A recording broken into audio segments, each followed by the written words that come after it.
അപ്പോൾ എല്ലാവർക്കും പുതിയ ഒരു വീഡിയോയിലേക്ക് സ്വാഗതം. ആക്ടിവിറ്റി 2 പേജ് നമ്പർ 39 ആണ് നമ്മൾ പോകുന്നത്. Read the sentence given below. നമ്മളോട് പറഞ്ഞിരിക്കുന്നത് എന്താണെന്ന് ചോദിച്ചു കഴിഞ്ഞാൽ റീഡ് വായിക്കുക, ദ സെന്റൻസ് വാക്യം, ഗിവൺ ബിലോ താഴെ തന്നിരിക്കുന്ന വാക്യം വായിക്കുക. Elisanda bought some pumps with heels and many dresses of silk. ഇവിടെ പറഞ്ഞിരിക്കുന്നത് എന്താണെന്ന് ചോദിച്ചു കഴിഞ്ഞാൽ എലിസണ്ട എന്ത് ചെയ്തിരിക്കുന്നു? ബോട്ട് സം പംപ്സ്, അതായത് എലിസണ്ട കുറച്ച് എന്താണ് ഈ പംപ്സ് വാങ്ങിച്ചുകൊണ്ട് വന്നിട്ടുണ്ട്. അതിന് പംപ്സ് വാങ്ങിച്ചുകൊണ്ട് വന്നു വിത്ത് ഹീൽസ്. അതിൻ്റെ പ്രത്യേകത എന്താണെന്ന് വെച്ചാൽ അതിന് ഹീൽസ് ഉണ്ടായിരുന്നു. അതിന് ഈ അടിയിലേക്ക് കുറച്ച് നീണ്ടു നിൽക്കുന്ന ഭാഗമുണ്ടായിരുന്നു ആ ചെരുപ്പുകൾക്ക്. And many dresses of silk, അതുപോലെ തന്നെ മെനി ഡ്രസ്സസ്, ഒത്തിരി ഡ്രസ്സുകളും ഉണ്ടായിരുന്നു. ഏതിൻ്റെ? സിൽക്കിന്റെ ഡ്രസ്സുകളും ഉണ്ടായിരുന്നു എന്നാണ് പറഞ്ഞിരിക്കുന്നത്. ഇനി നമ്മളോട് ഇവിടെ പറഞ്ഞിരിക്കുന്നത് എന്താണെന്ന് ചോദിച്ചാൽ now read the sentence again. അതേ സെന്റൻസ് തന്നെ ചെറിയ മാറ്റങ്ങൾ വരുത്തി താഴെ തന്നിരിക്കുകയാണ്. അവിടെ നമ്മളോട് പറയുകയാണ് റീഡ് ദ സെന്റൻസ് അഗെയിൻ. അപ്പൊ നമ്മൾ പിന്നെയും വായിക്കുകയാണ്. Elisanda brought some satin pumps with high heels. ഇവിടെ എന്ത് പറ്റിയെന്ന് വെച്ച് കഴിഞ്ഞാൽ എലിസണ്ട എന്ത് ചെയ്തു? സം പംപ്സ് മേടിച്ചു എന്ന് തന്നെയാണ് നമ്മളോട് പറയുന്നത്. പക്ഷെ അവിടെ ആ പംപ്സിന്റെ ഒരു പ്രത്യേകതയായിട്ട് പറയുന്നത് എന്താണെന്ന് ചോദിച്ചാൽ സ്റ്റെയിൻ പംപ്സ് എന്നാണ് പറഞ്ഞിരിക്കുന്നത്. ഓക്കെ, അതായത് ഇവിടെ പംപ്സ് എന്ന് പറഞ്ഞു കഴിഞ്ഞ് കഴിഞ്ഞാൽ നമ്മൾ മനസ്സിലാക്കുക വ്യത്യസ്തങ്ങളായ വ്യത്യസ്തങ്ങളായിട്ടുള്ള സാധനങ്ങൾ. പക്ഷെ ഇവിടെ ആ പംപ്സ് എന്ന് ഉദ്ദേശിച്ചിരിക്കുന്നതിന്റെ കൂടെ തന്നെ ഒരു ചെരുപ്പിനെയും ഉപദേശിച്ചിട്ടുണ്ട്. ഓക്കെ, വിത്ത് ഹൈ ഹീൽസ്, അതായത് വളരെ ഉയർന്ന ഹീൽസ് ഉള്ള ഈ സ്ത്രീകളുടെ ചെരുപ്പിന്റെ അടിയിൽ ഇങ്ങനെ പൊങ്ങി കൂർത്തിരിക്കുന്ന ഒരു സാധനം താഴേക്ക് കാണുമല്ലോ. അപ്പൊ അവരുടെ അതിടുമ്പോൾ അവർക്ക് പൊക്കം തോന്നുവാനായിട്ട്, അതാണ് ഈ ഹീൽസ് എന്ന് ഉദ്ദേശിക്കുന്നത്. And many dresses of iridescent silk, അതുപോലെ തന്നെ ഒത്തിരി ഡ്രസ്സുകളും മേടിച്ചിട്ടുണ്ടായിരുന്നു. എന്തുകൊണ്ടുള്ളത്? റെഡിസെന്റ്, അതായത് ഷൈമറിങ് അല്ലെങ്കിൽ ഷോർട്ട് അല്ലെങ്കിൽ റെയിൻബോ ലൈക്ക്, അതായത് വളരെ കളർഫുൾ ആയിട്ടുള്ള എന്നുള്ള അർത്ഥത്തിലാണ് ഈ പറഞ്ഞിരിക്കുന്ന എന്താണ് ലെറിഡിസെന്റ് സിൽക്ക്, അതായത് വളരെ ഭംഗിയുള്ള ഇറിഡിസെന്റ് സിൽക്ക്, അതായത് വളരെ ഭംഗിയുള്ള റെയിൻബോ പോലെ, അതായത് പല വർണ്ണങ്ങളിലുള്ള എന്നൊക്കെയാണ് ഇവിടെ അർത്ഥമാക്കിക്കൊണ്ട് വന്നിരിക്കുന്നത്. എന്താണ്? പല വർണ്ണങ്ങളിലുള്ള സാധനങ്ങളായിട്ടുള്ള സിൽക്കുകളും വാങ്ങിച്ചു. ഓക്കെ, ഇനി നമ്മളോട് പറഞ്ഞിരിക്കുന്ന എന്താണ്? Many dresses of pump silk. അപ്പൊ നൗ നമ്മളോട് പറഞ്ഞിരിക്കുന്നത് Elisanda bought satin pumps with high heels and many dresses of silk എന്നുള്ളത് ഒന്നാമത്തേതായിട്ട് കണ്ടു. അവിടെ രണ്ടാമത്തേതായിട്ട് ഇൻ സെക്കൻഡിൽ നമ്മൾ കാണുന്നത് എന്താണെന്ന് ചോദിച്ചു കഴിഞ്ഞാൽ Elisanda bought some satin pumps with high heels and many dresses of pumps silk എന്നുള്ളതുമാണ്. ഇറിഡിസെന്റ് സിൽക്ക് എന്നുള്ളതുമാണ് നമ്മൾ ഇവിടെ കാണുന്നത്. ഇനി നമ്മളോട് ഒരു ചോദ്യം ചോദിക്കുകയാണ്. What changes do you notice in the second sentence? എന്ത് മാറ്റമാണ് ആ രണ്ടാമത്തെ സെന്റൻസിൽ നിങ്ങൾ കാണുന്നത് എന്നുള്ളതാണ് ചോദിച്ചിരിക്കുന്നത്. അതായത് ആദ്യത്തെ ഒരു സെന്റൻസ് തന്നു, രണ്ടാമത് വേറൊരു സെന്റൻസും തന്നു. ആ രണ്ട് സെന്റൻസ് ഏകദേശം അർത്ഥം ഒന്ന് തന്നെയാണ്, പക്ഷെ അതിൽ എന്തൊക്കെയോ ചെറിയ മാറ്റങ്ങളുണ്ട്. അപ്പൊ ആ മാറ്റങ്ങൾ അല്ലെങ്കിൽ ചേഞ്ചസ് എന്തൊക്കെയാണ് എന്നുള്ളതാണ് നമ്മളോട് ചോദിച്ചിരിക്കുന്നത് രണ്ടാമത്തെ സെന്റൻസിൽ. In the second sentence the adjectives are added to show the quality of a thing. അതായത് രണ്ടാമത്തെ സെന്റൻസിൽ എന്താണ് വന്നിരിക്കുന്നത്? Adjectives are added. അഡ്ജക്റ്റീവ്സിന് എന്ത് ചെയ്തു? ആഡ് ചെയ്തിട്ടുണ്ട്. എന്തിനു വേണ്ടിയിട്ട്? ഒരു വസ്തുവിന്റെ ആ ക്വാളിറ്റി ഒന്ന് കാണിച്ചു തരാൻ വേണ്ടിയിട്ട്. ഇനി ഏതൊക്കെയാണ് അഡ്ജക്റ്റീവ് ആഡ് ചെയ്തേക്കണേന്ന് നോക്കാം. ഒന്ന് സ്റ്റെയിൻ, അതായത് ഡിസ്ക്രൈബ് ദ ടെക്സ്ചർ, അതായത് ആ ഒരു മെറ്റീരിയൽ എന്താ, അല്ലെങ്കിൽ ആ ടെക്സ്ചർ ആയിട്ടുള്ള എന്തിൻ്റെയാണ്? ഓഫ് പംപ്സ്, പംപ്സിന്റെ ടെക്സ്ചർ എന്താണ് എന്നുള്ള, അല്ലെങ്കിൽ അതിൻ്റെ സർഫേസ് എങ്ങനെയാണെന്നുള്ളതിൻ്റെ, അല്ലെങ്കിൽ അതിൻ്റെ ആ ക്വാളിറ്റി എങ്ങനെയാണെന്നുള്ളത്, അല്ലെങ്കിൽ അതിൻ്റെ ആ മെറ്റീരിയൽ എങ്ങനെയാണെന്നുള്ളത് കാണിക്കാൻ വേണ്ടിയിട്ട് സ്റ്റെയിൻ എന്ന് ഇവിടെ ഉപയോഗിച്ചിട്ടുണ്ട്. രണ്ടാമതായിട്ട് ഹൈ, മോഡിഫൈഡ്, അതിലെന്താണ്? ഹീൽസ്. അപ്പൊ സ്പെസിഫൈങ് ദെയർ ഹൈറ്റ്. അപ്പൊ ഈ ഹീൽസിന്റെ എന്താണ്? ആ ഹൈറ്റിനെ സൂചിപ്പിക്കുവാൻ വേണ്ടിയിട്ട് ഹൈ എന്നുള്ളത് ഉപയോഗിച്ചിരിക്കുകയാണ്.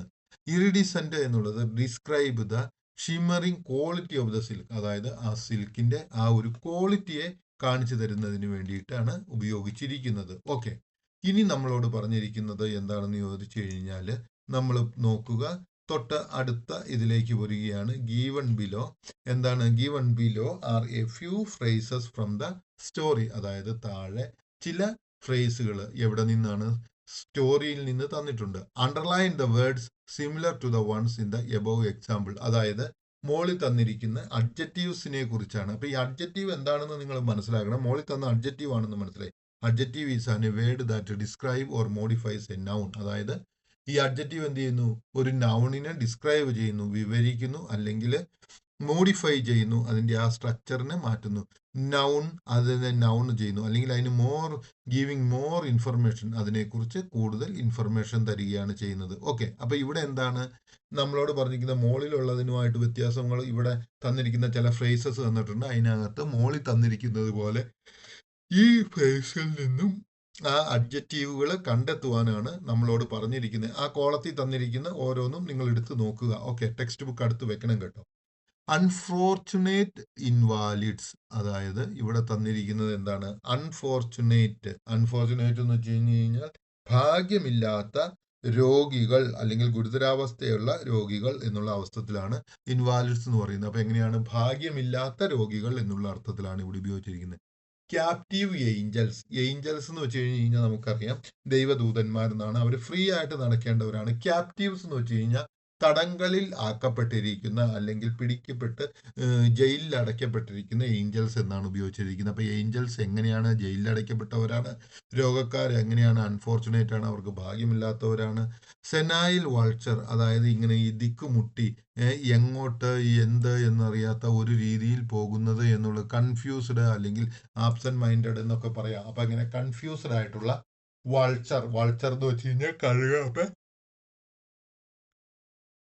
കൺഫ്യൂസ്ഡ് ആയിട്ടുള്ളത് എന്നുള്ള ഒരർത്ഥത്തിലാണ്. അതായത് എന്താണ് ചെയ്യേണ്ടത്, എങ്ങോട്ടാണ് പോകേണ്ടതെന്ന് അറിയാതെ ഇങ്ങനെ പറക്കുന്ന ഒരു വാൾച്ചർ, ഒരു പക്ഷി എന്നുള്ള അർത്ഥത്തിൽ, കഴുകൻ എന്നുള്ള അർത്ഥത്തിൽ. സൂപ്പർ നാച്ചുറൽ വെർച്യു, അതായത് ഈ നാച്ചുറൽ എന്ന് വെച്ച് കഴിഞ്ഞാൽ പ്രകൃതിയിൽ കാണുന്ന, പ്രകൃതിക്ക് അപ്പുറമുള്ളത് എന്നുള്ള ഒരർത്ഥത്തിൽ, അല്ലെങ്കിൽ മിസ്റ്റിക്കൽ, അല്ലെങ്കിൽ എന്താ പറയുന്നത്, മിസ്റ്റിക്കൽ എന്ന് പറയാം. അതായത് ഈ സാധാരണ നേച്ചറിൽ കാണുന്നതൊക്കെയാണ് നാച്ചുറൽ എന്ന് പറയും. സൂപ്പർ നാച്ചുറൽ എന്ന് വെച്ച് കഴിഞ്ഞാൽ പ്രകൃതിക്ക് അപ്പുറമുള്ള ആ വെർച്യു, നല്ല ഒരു ക്വാളിറ്റി എന്നുള്ളത് പറയാം, അല്ലെങ്കിൽ ആ ഒരു ഗുണം എന്ന് പറയാം. Okay, can you identify the function of the underline words? ഇവിടെ നമ്മളോട് ചോദിച്ചിരിക്കുന്നത് എന്താണ്? ഈ അണ്ടർലൈൻ ചെയ്തിരിക്കുന്ന വാക്കിന്റെ ഫങ്ഷൻ നമ്മളോട് ഐഡന്റിഫൈ ചെയ്യുവാനായിട്ട്, കണ്ടെത്തുവാനായിട്ട് സാധിക്കുമോ എന്നാണ് ചോദിച്ചിരിക്കുന്നത്. Okay, word. What do they tell us about nouns? അവ എന്താണ് നൗണിനെ കുറിച്ച് നമ്മളോട് പറയുന്നത് എന്നുള്ളതാണ് രണ്ടാമത്തെ ചോദ്യമായിട്ട് തന്നിരിക്കുന്നത്. ഓക്കെ, അപ്പൊ നമുക്ക് പറയാം, all 4 of those highlighted words, അതായത് ആ മോളിൽ തന്ന ഹൈലൈറ്റ് ചെയ്തിരിക്കുന്ന, അല്ലെങ്കിൽ അണ്ടർലൈൻ ചെയ്തിരിക്കുന്ന words, unfortunate, captive, senile, supernatural are adjectives. അപ്പൊ നമ്മൾ മനസ്സിലാക്കി അഡ്ജക്റ്റീവ്സ് ആണ് ആ മോളിൽ തന്നിരിക്കുന്ന വാക്കുകൾ എല്ലാം എന്ന് മനസ്സിലായി. ഇനി അപ്പൊ നമുക്കൊന്നുകൂടെ ചിന്തിക്കണം, വാട്ട് ഈസ് അഡ്ജക്റ്റീവ്? ഞാൻ അത് ഒരു പ്രാവശ്യം പറഞ്ഞതാണ്, എന്നാലും ഒന്നുകൂടെ പറയുകയാണ്. What is an adjective? Okay, an adjective is A word. Adjective എന്ന് പറയുന്ന ഒരു വാക്കാണ്. ദാറ്റ് ഡിസ്ക്രൈബ്സ്, അത് വിവരിക്കുന്നു, ഓർ മോഡിഫൈസ്, അതിന് മാറ്റം വരുത്തുന്നു, എ നൗൺ, ഒരു നാമത്തിന്. ഗീവിങ് മോർ ഇൻഫർമേഷൻ, അത് കൂടുതൽ ഇൻഫർമേഷൻ നൽകുന്നു, അല്ലെങ്കിൽ അറിവ് നൽകുന്നു. എബൌട്ട് ഇറ്റ്, ആ വസ്തുവിനെ കുറിച്ച് കൂടുതൽ ഇൻഫർമേഷൻ നൽകുന്നു. ലൈക്ക് ഇറ്റ്സ് സൈസ്, അതിൻ്റെ സൈസിനെ കുറിച്ച്, അതിൻ്റെ കളറിനെ കുറിച്ച്, അതിൻ്റെ ഷേപ്പിനെ കുറിച്ച്, അതിനുണ്ടാകുന്ന ഫീലിങ്സിനെ കുറിച്ച്, അല്ലെങ്കിൽ അതിനുണ്ടാകുന്ന മറ്റ് ക്വാളിറ്റികളെ കുറിച്ച് നമുക്ക് ഒരു അറിവ് നൽകുകയാണ് അത് ചെയ്യുന്നത്. Okay, similar phrases creating purse from the words given in the box below. അതായത് അതുപോലെ തന്നെയുള്ള വാക്കുകൾ താഴെ തന്നിട്ടുണ്ട്. And complete the sentence one has been done for you. അതായത് ആ തന്നിരിക്കുന്ന വാക്കുകൾ ഉപയോഗിച്ച് താഴെ തന്നിരിക്കുന്ന വാക്കുകളുടെ ആ സെന്റൻസുകളെ കംപ്ലീറ്റ് ചെയ്യുവാനാണ് പറഞ്ഞിരിക്കുന്നത്. ഓക്കെ, ഒന്നാമതായിട്ട് നമുക്ക് നോക്കാം. എനോർമസ്. എനോർമസ് എന്ന് വെച്ചാൽ അറിയാം, വളരെ വലിയത് എന്നുള്ള അർത്ഥമാണ്. അൺയൂഷ്വൽ, സാധാരണ അല്ലാത്തത്. വിങ്സ്, ചിറകുകൾ. ഹാപ്പി, സന്തോഷം.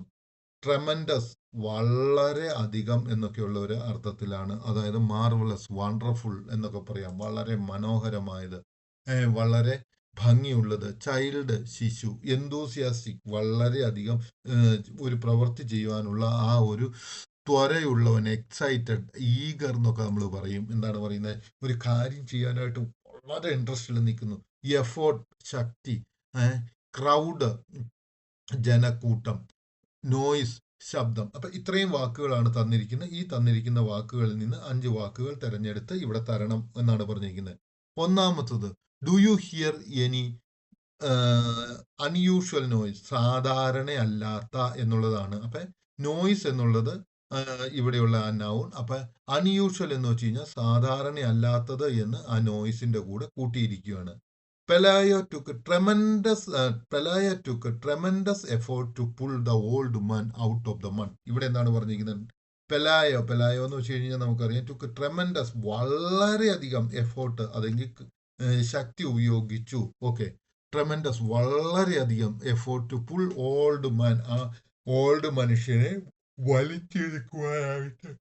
എവിടെ നിന്ന്? ഔട്ട് ഓഫ് ദ മഡിൽ നിന്നും വലിച്ചെടുക്കുവാനായിട്ട്. ഇവിടെ ട്രെമൻഡസ് എന്നുള്ളതാണ് എഫോർട്ടിന്റെ കൂടെ. എഫോർട്ട് എന്ന് വെച്ച് കഴിഞ്ഞാൽ പരിശ്രമം. അപ്പൊ ട്രെമൻഡസ് എന്ന് വെച്ചാൽ വളരെയധികം പരിശ്രമം എന്നുള്ളതിനു വേണ്ടി ആഡ് ചെയ്തിരിക്കുകയാണ്. മൂന്നാമതായിട്ട് ഹാപ്പി ചൈൽഡ്. ഇവിടെ എന്താണ് തന്നിരിക്കുന്നത്? The happy child played with എന്താണ്? Old man. ഇവിടെ നമ്മൾ കാണുന്നത് എന്താണ്? മൂന്നാമത്തത് കാണുന്നതിനകത്ത് നമ്മളോട് പറഞ്ഞിരിക്കുന്നത് ഏതാണെന്ന് ചോദിച്ചു കഴിഞ്ഞു കഴിഞ്ഞാൽ ഇവിടെ ഡാഷ് ചൈൽഡ് എന്നുള്ള ഒരു അർത്ഥത്തിലാണ് നമ്മൾ ഇവിടെ ഈ ഒരു വാക്ക് തന്നിട്ട് ഉള്ളത്. അപ്പൊ ഇവിടെ നമ്മൾ എന്ത് ചെയ്തു? 2 വാക്കുകളാണ് ഇതിൽ നിന്നും ആഡ് ചെയ്തിരിക്കുന്നത്. ഒന്ന് ഹാപ്പി എന്നുള്ളതും 2 ചൈൽഡ് എന്നുള്ളത്. അപ്പൊ ഇവിടെ നൗണും തന്നിട്ടില്ലായിരുന്നു, പക്ഷെ അപ്പൊ ആ നൗണ് വേണ്ടിയിട്ട് നമ്മൾ ആഡ് ചെയ്തു. The child played with old man എന്ന് വെച്ച് കഴിഞ്ഞ് കഴിയുമ്പോൾ അവിടെ അഡ്ജക്റ്റീവ് വരുന്നില്ല. അതുകൊണ്ടാണ് നമ്മൾ ഹാപ്പി, സന്തോഷിക്കുന്ന ചൈൽഡ്, സന്തോഷമുള്ള കുഞ്ഞ് ആ പ്രായമായ വൃദ്ധനോടൊപ്പം കളിച്ചു എന്ന് പറയുന്നത്. നാലാമത്തായിട്ട് ദ എന്തൂസിയാസ്റ്റിക് ക്രൗഡ് ഫ്ലോക്ക്ഡ് പെലേയോസ് ഹൗസ്. അതായത് എന്തൂസിയാസ്റ്റിക്, അതായത് വളരെ ആക്റ്റീവ് ആയിട്ടുള്ള, വളരെ എനർജറ്റിക് ആയിട്ടുള്ള കാര്യങ്ങൾ ചെയ്യാനായിട്ടുള്ള ത്വരയുള്ള ക്രൗഡ് എന്ന് വെച്ചാൽ ജനക്കൂട്ടം എന്ത് ചെയ്തു? ഫ്ലോക്ക്ഡ് എന്ന് വെച്ചാൽ കൂട്ടമായിട്ട് വന്നു. എവിടെ? പെലായോസ് ഹൗസ്, പെലായോയുടെ വീട്ടിൽ എന്നുള്ളതാണ് ഇവിടെ ഉദ്ദേശിച്ചിരിക്കുന്നത്. ഇനി 5ാമത്തെ ചോദ്യം, people came to see the old man with enormous wings. അതായത് ആളുകൾ വന്നു. ആരെ കാണുവാൻ? ദ ഓൾഡ് മാൻ, ആ വാർദ്ധക്യത്തിലെത്തിയ മനുഷ്യനെ കാണുവാൻ ആളുകൾ വന്നു. ഓക്കെ, അവിടെ എങ്ങനെയുള്ള ആളെ കാണുവാനായിട്ടാണ്? എനോർമസ് വിങ്സ്, അതായത് വളരെ വലിയ ചിറകുകളുള്ള ആളെ കാണുവാനായിട്ട്. ഇവിടെ വിങ്സിന് വേണ്ടിയിട്ട് അഡ്ജക്റ്റീവ് ആയിട്ട് ചേർത്തിരിക്കുന്ന എന്താണ്? എനോർമസ്, അതായത് വളരെ വലുത് എന്നുള്ള അർത്ഥത്തിലാണ്. എനിക്ക് തോന്നുന്നു ഈ പാഠഭാഗം നിങ്ങൾക്ക് മനസ്സിലായെന്ന്. ഇനി അടുത്ത വീഡിയോയിലേക്ക് പോകാം.